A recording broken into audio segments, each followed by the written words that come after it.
जय हिंद बच्चों।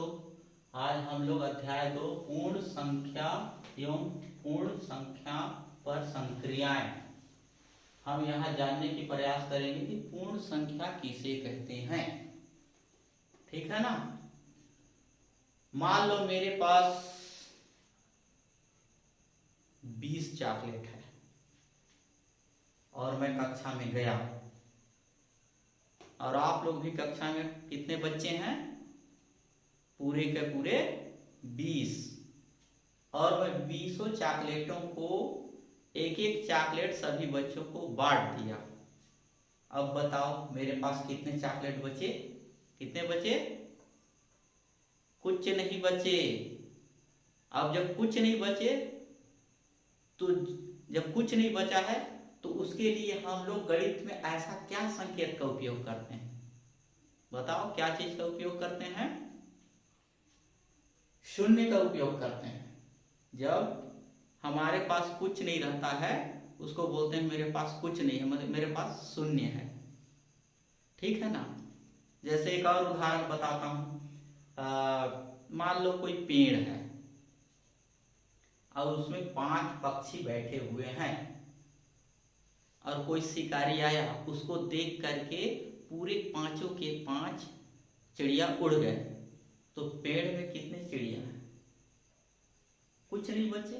कुछ नहीं का मतलब शून्य। इसी प्रकार का हमारे पूर्ण संख्या में क्या होता है?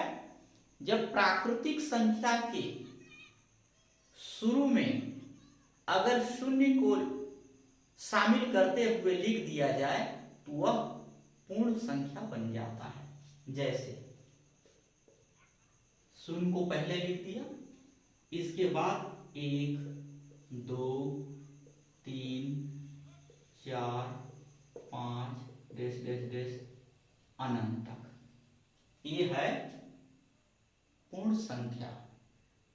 अब इस पूर्ण संख्या को दर्शाया जाता है अंग्रेजी के बड़े अक्षर W से। इसका संकेत है W का मतलब होल नंबर, पूर्ण संख्या। मतलब प्राकृतिक संख्या में हम शुरू में शून्य को जोड़ देते हैं या शामिल कर देते हैं, जोड़ते नहीं शामिल कर देते हैं, और इस प्रकार लिख दिया जाए तो यह हमारा पूर्ण संख्या बन जाता है। अब आप लोग सोचते होंगे कि शून्य को शुरू में ही क्यों जोड़ा जाता है, उसको कहीं भी तो जोड़ सकते हैं। अब इसका कारण देखो, शून्य में 1 जोड़ने पर 1 हो जाता है, 1 में 1 जोड़ने पर 2 हो जाता है, 2 में 1 जोड़ने पर 3 हो जाता है, 3 में 1 जोड़ने पर 4 होता है। इसी प्रकार का जब इसके उल्टे क्रम में चलेंगे तो 4 में 1 घटाने पर 3, 3 में 1 घटाने पर 2, 2 में 1 घटाने पर 1, 1 में 1 घटाएंगे तो क्या प्राप्त होगा? शून्य। मतलब शून्य, इसका स्थान बिल्कुल सही है, शून्य को यही रखा जाता है।